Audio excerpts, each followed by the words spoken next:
नमस्कार साथियों, आप देख रहे हैं स्वतंत्र भारत लाइव, उभरते भारत की आवाज, मेरे यानी पत्रकार आदित्य के साथ। साथियों, आज हम मौजूद है गांव हिरनवाड़ा के अंदर, जो कि जिला शामली के अंतर्गत आता है। और आज हमारे साथ जुड़ चुके हैं भाई प्रशांत। इन्होंने पिछले कुछ दिनों से गांव के अंदर एक बहुत ही अच्छा आयोजन किया है खेलकूद का, जिसमें कबड्डी, भाग दौड़, क्रिकेट और वॉलीबॉल वगैरह की। आइए से जानते हैं कि इसके पीछे का क्या कारण है। प्रशांत भाई, सबसे पहले तो बहुत बहुत धन्यवाद आपका हमारे साथ जुड़ने के लिए। प्रशांत भाई, आपने ही इतना अच्छा आयोजन किया, इसके पीछे का कारण क्या है? What is the story behind this occasion? Would you like to think about this? देखिए, मैंने जो खेलकूद का कार्यक्रम किया था ग्राम हिरनवाड़ा में नव वर्ष पे किया था जी, तो इसके पीछे ज़्यादा मैं कुछ कहना नहीं चाहता, लेकिन मेरा एक कारण तो था कि मैं इस नए साल की शुरुआत बच्चों के साथ करना चाहता था। और मेरा खुद खेलकूद से मतलब मैं जुड़ा रहा हूँ बचपन से। तो मैंने शुरुआत में तो ये सोचा था कि मैं नए साल की शुरुआत खेलकूद से बच्चों के साथ करूंगा। 4 दिन की छुट्टी थी मेरी। और इसके पीछे एक और कारण था कि मैं खेलकूद के मैदान में लोगों से बात करना चाहता था। ये उद्देश्य था कि लोगों से आमने सामने बात भी हो जाएगी, उनकी खेल की तरफ क्या भावना है, खेल की तरफ क्या माहौल है, प्रतियोगिता में कौन अच्छा खेलता है, क्या प्रतिभा है, और एक अनुशासन और एक अच्छा स्पोर्ट्स इवेंट्स में कराने की मेरी हमेशा से मंशा थी। वो मैंने अपने गांव में पूरी करी। और ये सभी गांव वाले जानना चाहते हैं, मेरा भी पर्सनली आपसे ये सवाल है, क्या प्रशांत इस बार गांव प्रधान के चुनाव में उतर रहे हैं? हाँ, मजबूरन विवश होकर हमारे जैसे लोगों को ग्राम प्रधान के चुनाव में आना पड़ रहा है। ऐसा मजबूरन आपने बोला कि जैसे आप, मुझे पता है कि आप बहुत वेल क्वालिफाइड इंसान हैं और आपकी एक पर्सनल जॉब भी है जिसे आप करते हैं, लेकिन सबका मानना यह है कि प्रशांत अगर आप जॉब पे रहते हैं, गुड़गांव रहते हैं, फिर भी यहाँ पे गांव के लोगों की समस्या कैसे सुनेंगे गांव के अंदर रहकर? क्योंकि अगर आप हम तो चाहते हैं आप प्रधान बने गाँव के, तो फिर आपको ये कैसी चीजें पॉसिबल है, आप कैसे मैनेज करेंगे इन सब चीजों को? देखिए, कठिन है, बहुत कठिन है, क्योंकि अपनी नौकरी करना और फिर गांव में लोगों को समय देना मेरे लिए बड़ा कठिन होता है। मैं निरंतर 24 घंटे काम करता हूं। मुझे काम करने की कोई आवश्यकता भी नहीं थी, गांव में लोगों से मिलने की कोई आवश्यकता नहीं थी, अगर गांव अच्छे से काम कर रहा होता। कार्यक्रम अगर गांव में अच्छे से हो रहे होते, सौंदर्यकरण हो, चाहे बच्चों की स्कूल की व्यवस्था हो, चाहे खेलकूद की व्यवस्था हो, अगर एक भी काम ठीक से हो रहा होता तो हम जैसे लोगों को यहाँ आने की कोई आवश्यकता ही नहीं थी। लेकिन यहाँ पर पिछले 10-15 साल में कोई भी व्यवस्था के नाम पे सिर्फ और सिर्फ मैं अपने गांव की नहीं, पूरे देश में गांव समाज को कोई व्यवस्था दे नहीं गई। आज ये हाल है कि हमारे गांव के बच्चे या किसी भी गांव के अच्छे अच्छे घरों के बच्चे बेरोजगार बैठे हुए हैं, और गरीब बच्चों के सामने तो अंधकार के अलावा कुछ नहीं है। मैं इतना कहना चाहता हूं कि देखकर हमें ये कहना नहीं चाहिए, पर जब मैं बच्चों को देखता हूं गांव में, मुझे रोना आता है। कि आपने जैसे क्या कि गांव में अगर आप देखें तो आपकी प्राथमिकता क्या क्या, किन किन मुद्दों को लेकर आप गांव के चुनाव में उतर रहे हैं? देखो, एक समस्या का अगर समय पे कोई समस्या है, उसको समय पे अगर ठीक नहीं किया ना, तो वो समस्या डबल होती चली जाती है। आज ये हालात है कि समस्या इतनी बड़ी हो चुकी है कि इनको ठीक करने के लिए तो एक सहयोग की जरूरत पड़ेगी। अकेला इंसान तो मैं समझता नहीं कोई ठीक करेगा। जैसे आपने गांव का भ्रमण किया, तो आपने क्या देखा वहां? समस्या नंबर 1 यहाँ बच्चों की शिक्षा नहीं। गांव में गरीबी आबादी में गरीब लोग भी हैं, उनके लिए बड़ी समस्या है कि वो अपने बच्चों को बाहर नहीं भेज सकते। शिक्षा के स्तर पे शिक्षा के क्षेत्र में बहुत सारे काम होने हैं। खेलकूद की व्यवस्था भी हमारे गांव में नहीं है, खेल का मैदान भी नहीं है। तीसरा, स्वच्छता, जो कि कोई भी गांव होता है उसमें स्वच्छता का अभियान होता है, सौंदर्यकरण के लिए सरकार पैसे देती है। हमारे गांव में 3 तालाब हैं।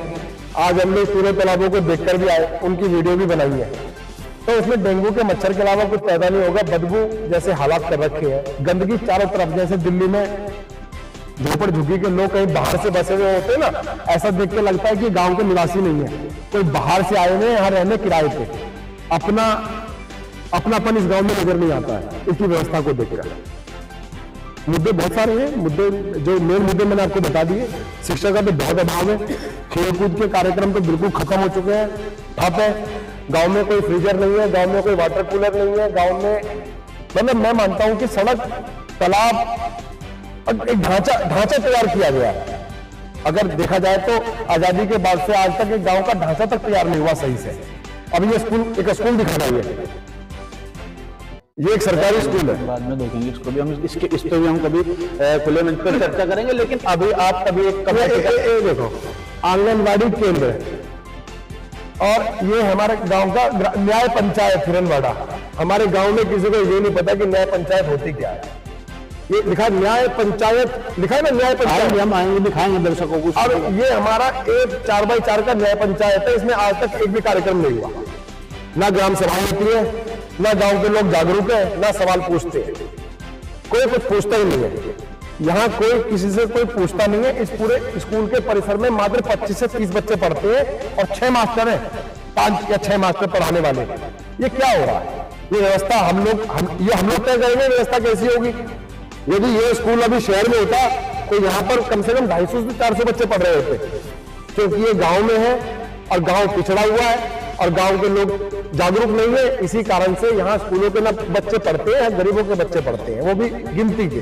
अब तो गरीब आदमी भी इतना चाहता है कि अब तो गरीब आदमी की स्थिति भी ये आ गई है कि खुद भूखा रहता है, बच्चों को प्राइवेट स्कूल में पढ़ाता है। सरकारी स्कूल में हम लोग कोई लाभ नहीं उठाते, ना सरकारी अस्पताल का लाभ उठा पाते, ना सरकारी स्कूल का। हम सरकार की किसी भी योजना का लाभ नहीं उठा पाते। ये गाँव के हालात है। आपने गांव के अंदर एक पंचायत इकट्ठा की थी। आपने उसमें बोला था कि 8-10 आदमी कमेटी के अध्यक्ष होने चाहिए, ये वगैरह वगैरह। आपकी प्रिपरेशन क्या है, क्या आपकी तैयारियां हैं? मेरी तैयारी देखो, मैं लोगों से मैं आपको जैसे बताया कि मैं राजनीति से नहीं हूँ और मैं राजनीति में मजबूरन अपने गांव की राजनीति में और एक ग्राम प्रधान के एक डायलॉग है मुन्ना भैया का, पढ़े लिखे लोगों को राजनीति से दूर रहना चाहिए। फिर भी आप आ रहे हैं, क्या इंटरेस्ट मिल रहा है आपका? पहले ये बात कही जाती थी कि पढ़े लिखे लोग राजनीति से दूर रहे, राजनीति दबंग करते थे, भूपति भूलाभ जो बड़े लोग होते थे, पैसे वाले, वो करते थे। समाज तेजी से बदल रहा है। अब पढ़े लिखे लोगों को भी लोग पसंद कर रहे हैं। पढ़े लिखे लोगों की भी राजनीति के अंदर थोड़ी सी पैठ बनी है। दिल्ली में अरविंद केजरीवाल की सरकार ने ये दिखाया है कि लोग सुशासन और अच्छे पढ़े लिखे लोगों को भी समर्थन कर रहे हैं। जब दिल्ली में हो सकता है तो हमारे गांव में क्यों नहीं हो सकता? और गांव के अंदर आपने, जैसे आप घूमे हैं, आपने गांव के अंदर भ्रमण किया, तो आपको क्या लगता है कि गांव के अंदर क्या क्या चीजें सुधार होनी चाहिए, किन चीजों का, और जो चीजें पहले से ही मौजूद है उसमें क्या बेहतर हो सकता है? मैंने आपको बताया, मैं आपको दोबारा कहना चाहता हूँ कि आजादी के बाद से गाँव का सिर्फ ढांचा बना है, व्यवस्था नहीं है। व्यवस्था किसी चीज की नहीं हुई है। तो आप उसको कैसे आप उसकी व्यवस्था? इसकी व्यवस्था कोई व्यक्ति विशेष नहीं चला सकता। जब गांव का बच्चा जागरूक हो जाएगा, उनको सवाल पूछने का हौसला मिलेगा, तो ये व्यवस्था ठीक हो जाएगी। हमारी कमी यह है कि हम सवाल नहीं पूछते। मान लो एक मोहल्ला है, उस मोहल्ले के आगे तालाब है, वो तालाब की हालत खराब है, तो वो लोग उस चीज को लेकर एडजस्ट कर लेते हैं, उसी परिवेश में रहना शुरू कर देते हैं। वो अच्छे परिवेश की कल्पना तो करते हैं लेकिन उसकी मांग नहीं करते। अभी स्कूल है, देखो गांव में 3 समस्याएं हैं। समस्याएं तो हजार है, पर मुख्य 3 समस्याएं हैं जो हमारे भविष्य तक हमारे पीछे रहेंगी: शिक्षा, स्वास्थ्य, खेलकूद।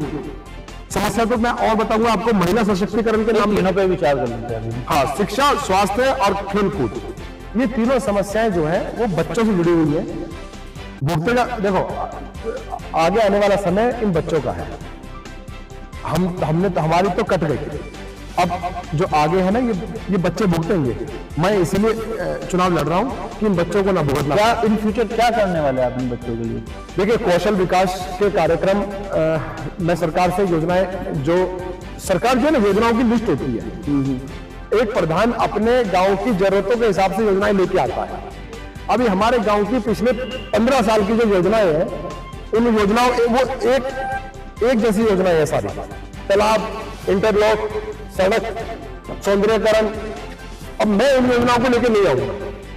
मेरी ये योजनाएं रहेंगी वो कौशल विकास, बच्चों की शिक्षा में बेहतरी, खेलकूद की व्यवस्था, अच्छा एक प्रोफेशनल खेलकूद की व्यवस्था, महिला सशक्तिकरण के लिए मैं बहुत ठोस कदम उठाऊंगा। खेल कूद की हम बात करते हैं प्रधान जी, खेल कूद के लेके आप चलो ठीक है, ये भविष्य है हमारे, यहीं से सचिन तेंदुलकर गए हैं, यहीं से MS धोनी गई है, यहीं से विराट कोहली गए हैं, लेकिन हमारे गांव के अंदर एक भी सिंगल ग्राउंड नहीं है खेल कूद के मैदान के लिए लेकर। मात्र अगर आप देखते हैं अभी यहाँ पे आपने जहाँ पे आपने आयोजन किया था इस कार्यक्रम का, वहाँ भी जो आप वो भी जमीन है वो भी लीज पे थी, लेकिन इसको आप कैसे बेहतर करेंगे, कहाँ पे आप व्यवस्थाएं बनाएंगे ग्राउंड को लेकर, फिर आपको एजुकेशन में आपने अभी बताया स्कूल, और सबसे एक बड़ी आपने तीनों चीजों पर बात की है। अभी मैं एक चीज बताया था मेडिकल, उसके लिए आप क्या बेहतर कर सकते हैं गाँव के अंदर, क्योंकि हमने देखा है कि अगर आज कोई, मैं सारी बातों की बात कर देता हूँ।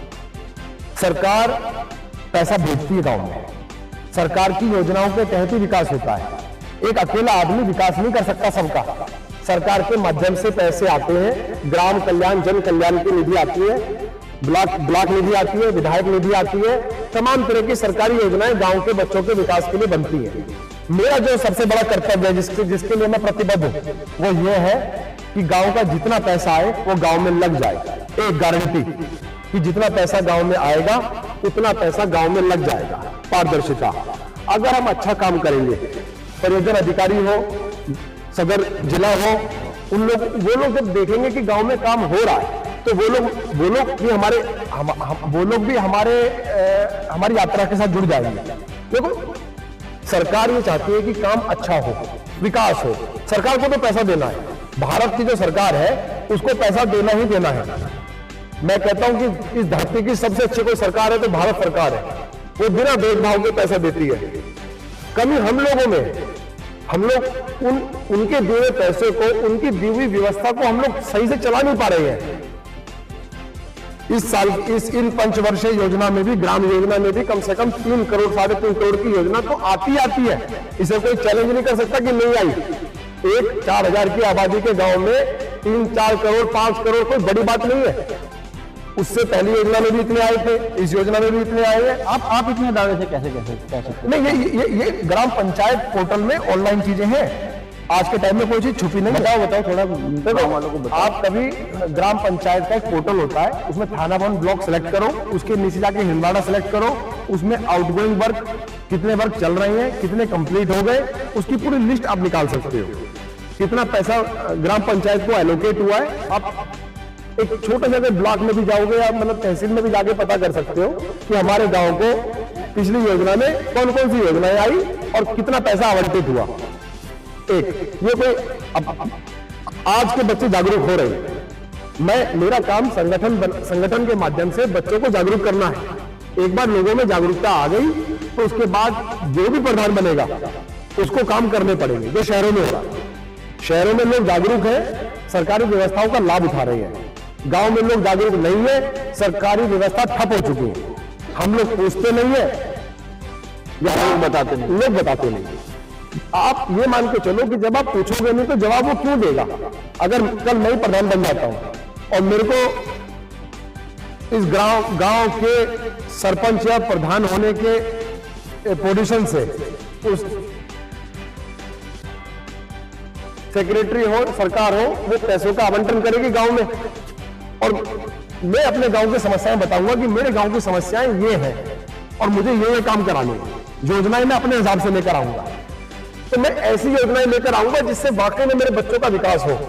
मैंने क्या कहा, आजादी के बाद से लेकर आज तक गांव का ढांचा ही तैयार नहीं हुआ। आज भी हम इंफ्रास्ट्रक्चर ही डेवलप कर रहे हैं। कौशल विकास, महिला सशक्तिकरण, बच्चों को खेलकूद में अच्छा करना या स्किल डेवलपमेंट प्रोग्राम, ये जो नौजवान खड़े हैं इन सबकी नौकरी लग जाएगी अगर इनको 2-2, 3-3, 4-4 महीने की ट्रेनिंग मिल जाए।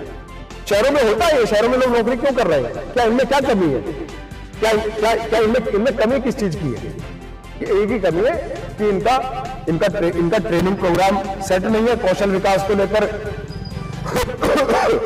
अभी मैं परसों देख रहा था, हमारे उत्तर प्रदेश के मुख्यमंत्री जी ने कहा कि हर एक गांव को एक खेल का मैदान। ये उनका ऐलान था, मेरा ऐलान नहीं है। आज से 1 हफ्ते पहले भी हर उन्होंने तो पार्क के लिए भी बोला कि हर गांव में एक पार्क होना चाहिए। और लेकिन यहाँ अगर हम देखते हैं यहाँ तो किसी चीज अगर चलो इन फ्यूचर आता भी है गाँव के अंदर, लेकिन यहाँ पे जमीनें नहीं मिलती। आप आरटीआई डालो ना, आप आरटीआई डालो, उसका क्या प्रोसेस है वो भी आप गाँव वालों को बताएं। देखो मेरे भाइयों, 18 साल की आपकी उम्र हो चुकी है, आप पढ़े लिखे हो, 12वीं क्लास कर ली आपने, उसके बाद आप आरटीआई डाल सकते हो कि मेरे गांव में खेल का मैदान नहीं है। क्यों नहीं है? जनहित में आरटीआई है। आपने किसी आदमी की आरटीआई तो नहीं करी। सरकारी योजनाओं को लेकर आपने आरटीआई डाल दी। आरटीआई का मतलब होता है राइट टू इंफॉर्मेशन, सूचना पाने का अधिकार। हर एक व्यक्ति को सूचना का अधिकार है। सरकार ने ये व्यवस्था दी है कि आपको कोई भी इंसान हो पढ़ा लिखा, आप सवाल पूछ सकते हो सरकार से। एक आरटीआई की वेबसाइट है, कोई निःशुल्क, 2 रुपए नहीं लगेंगे आपके। 10 मिनट के अंदर आपका फोन नंबर, आपका नाम गोपनीय रखा जाएगा। और ये आरटीआई आला अफसरों पे लगती है। हमारे यहाँ के लोगों की जो दौड़ है ना, वो बाबरी थाने तक है बस। लेकिन सरकार बाबरी थाना नहीं है, या सरकार सिर्फ ये ब्लॉक नहीं है, सरकार ऊपर से चलती आ रही है। विधानसभा है, लोकसभा है, राज्यसभा है, यहाँ बहस होती है। ग्रामीण कल्याण मंत्री है, खेल कूद का मंत्री है। हर एक को जिम्मेदारी दी गई है। और धीरे धीरे यहां तक आ जाते हैं, आखिरी इकाई पे प्रधान बैठा है। जब आप प्रधान चुनते हो तो एक योग्य प्रधान चुनो जो आपके लिए, आपके द्वारा और आपके सहयोग से गांव के अंदर विकास कार्यों को करा सके, ईमानदार हो, आपके साथ पारदर्शिता से पेश आए। अभी गांव में तालाब हो, स्वच्छता हो, ये व्यवस्था खराब इसीलिए नहीं है कि पैसा नहीं आता। ये व्यवस्था खराब इसीलिए है क्योंकि आप लोग सवाल जवाब नहीं करते, छोड़ देते हो। एक बार जिता दिया, छोड़ दिया, बस। ताकत लगती है भारी चुनाव तक, चुनाव के बाद हम लोग बोलते भी नहीं। जो हकीकत है मैंने आपको बता दी। बहुत धन्यवाद प्रशांत भाई। कोई आखिरी संदेश जो आप गांव वालों को देना चाहेंगे? मेरा एक ही संदेश है कि बच्चों, ये भूल जाओ कि शहर जाना है। ये कोशिश करो कि सब कुछ गांव के अंदर ही आए। शहर में जगह महंगी है, शहर में पढ़ाई लिखाई बहुत महंगी है। हम गांव की आबादी के लोग इतने पैसे वाले नहीं होते। हमारे लिए पूरी कोशिश ये होनी चाहिए कि शिक्षा अच्छी मिले तो गांव में मिले, स्वास्थ्य अच्छा मिले तो गांव में मिले, खेलकूद अच्छा मिले तो गांव में मिले। एक और ये कोई कल्पना का विषय नहीं है। गांव के पास बहुत जमीन होती है। आपको मैं क्या बताऊं, ये जमीन खाली पड़ी है, किसी का घर नहीं है किसी का घर इस जगह पे? क्या यहाँ पर एक सरकारी पुस्तकालय या महिलाओं के लिए एक छोटा सा पार्क नहीं बन सकता? एक गांव में औरत है बेचारी, एक लेडीज है कोई, उसके छोटे छोटे 2-3 बच्चे हैं। अब उसको घर का भी काम रहता है। अगर वो अपने दादी से कह दे कि दादी इन बच्चों को लेकर पार्क में चले जाओ, इस तरह की व्यवस्था भी नहीं है। जो बहुएं बाहर से आती है हमारे गांव में, तो दूसरे गांव की बेटी हमारे गांव में आती है तो वो ये कहती है कि इस गांव में कुछ भी नहीं है। हमारे महिला सशक्तिकरण के नाम पे तो गांव समाज बहुत पीछे है। आगे आने वाला समय बराबरी का है। ये कल लड़कियां हमारे शहर में जाएंगी, एडजस्ट कर लेंगी शहर में, इन्हें आता ही कुछ नहीं है। जब कोई प्रतियोगिता नहीं है, कोई प्रतिभा नहीं है, कुछ नहीं है, दबाया खाए, घर से बाहर नहीं निकलने देते। मेरा कहने का इतना ही मतलब है, कल ये शहर में जाएंगी, ये एडजस्ट ही नहीं कर पाएंगी, इनके तलाक होंगे, माँ बाप पे उल्टी होकर आएगी, माँ बाप फिर कोर्ट पे चक्कर काटेंगे। व्यवस्था अगर हमने आज ठीक नहीं करी तो कल ये बहुत बड़ा रूप ले लेगी। मैं इसलिए आया हूँ आपके बीच में, आप ही के काम करने के लिए आया हूँ। मैं कोई बहुत बड़ा आदमी नहीं हूँ, आपके बीच का ही हूँ, आप में बैठता हूँ। लेकिन इतना मेरा वादा है आप लोगों से, एक एक बच्चे की उंगली पे हिसाब रहेगा। मैं ये बात अपने इंटरव्यू में, अपनी सभा में और कई बार कह चुका हूँ कि एक एक बच्चे के हाथ में हिसाब रहेगा कि इतने पैसे आए, कहाँ लगे, क्यों लगे, कब लगे। ये मेरा आप लोगों से वादा है। देखिए अभी आप सब लोगों के बीच एक विचार था कि प्रशांत भाई आ रहे हैं, तो आज इन्होंने ये स्पष्ट कर दिया है कि प्रशांत भाई इस बार गांव प्रधान के चुनाव में आ रहे हैं। प्रशांत भाई बहुत बहुत धन्यवाद अपना कीमती समय देने के लिए। ऐसी वीडियो के लिए बने रहे हमारे साथ और देखते रहे स्वतंत्र भारत लाइव। जय हिंद, जय भारत।